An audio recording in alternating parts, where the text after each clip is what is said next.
Hello everyone, welcome to my video. Grab a beer and enjoy the ride. Today I'm going to delve into a critical question. Was my first Steam release a triumph or a tribulation? Let's unpack that together. First, let me introduce you to the game I released, Schachkampf. It is a pixel art chess game I developed drawing inspiration from the classic game Battle Chess I loved to play as a child. In Schachkampf, my primary focus is on chess puzzles and matches against AI opponents. The AI is stockfish, so it has the right level for everybody. The idea was to bring people into playing chess who like turn-based games, but haven't tried chess before. So, how did Schachkampf fare at its release? Let's talk numbers. I'll share with you the sales I made, the wishlists that were created, and just how visible the game was on the Steam platform. But the big questions remain. Was it a success? And what is a success? Before we dive into that, let's revisit the original goals I had for this game. My aim was to create this game within a year. I wanted it to be simple to keep the project realistic. This journey was not only about creating a game, it was about understanding marketing, learning how Steam and Play Store publishing work, and navigating the world of ads. It was a steep learning curve, and there were quite a few hurdles along the way. In fact, halfway through the development process, the focus of the game changed dramatically. Originally, the emphasis was on multiplayer gameplay, and I planned on implementing things like a battle pass, but it seemed to be too ambitious and it shifted to become more puzzle focused. With that change, I moved away from using multiple screens with one board like a classic RTS level selection screen to implementing a big world map where the levels are merged together and look like a real fantasy world. It was an exhausting process and I really burned out. There have been ups and downs, and sometimes I hated my game and sometimes I loved it. In the end, I couldn't bear to work on the game anymore, so I released it before all the planned content was in. But were my original goals achieved? Partly. While I did learn a lot and managed to finish the game, I would have liked to have included more content. And I haven't made it to the Play Store just yet. But what's with the financial part, you ask? Am I rich now? Let's have a look together. Let's come right to the point. I made $120 and sold 54 copies. Most of the copies I sold were in the beginning and a few in the next coming days.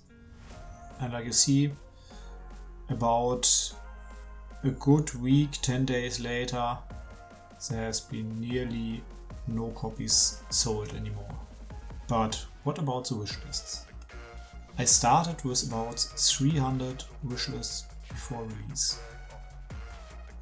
And like you can obviously see, I got a lot of wishlists when I released the game and had a hard drop with a lot of deletions a few days after.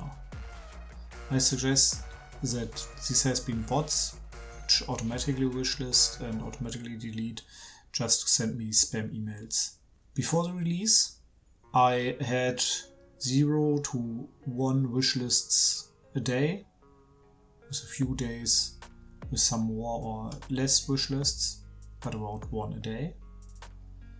And after release settled down, it's about 1 to 3 a day. So this improved kind of long term, if I can talk about long term after 1 month of release time. But for me, the most interesting part is visibility, because it behaved a bit unexpected. Like you probably think, this is all the time before release with about 50 views a day. Not much. Release day, I got 2000 views on my page, which dropped hard on the next day to about 500 views. And here comes the unexpected part. I expected it to drop furthermore and pendle down about the 50 I had before. but it starts raising again up to 1200, which is half the numbers I had on release day. They had stayed a few days and then it got a hard drop again. I can't explain why it behaved this way, but it did. We'll see what the future brings for the game. Reflecting on this journey, what have I learned? The importance of early testing is one big takeaway.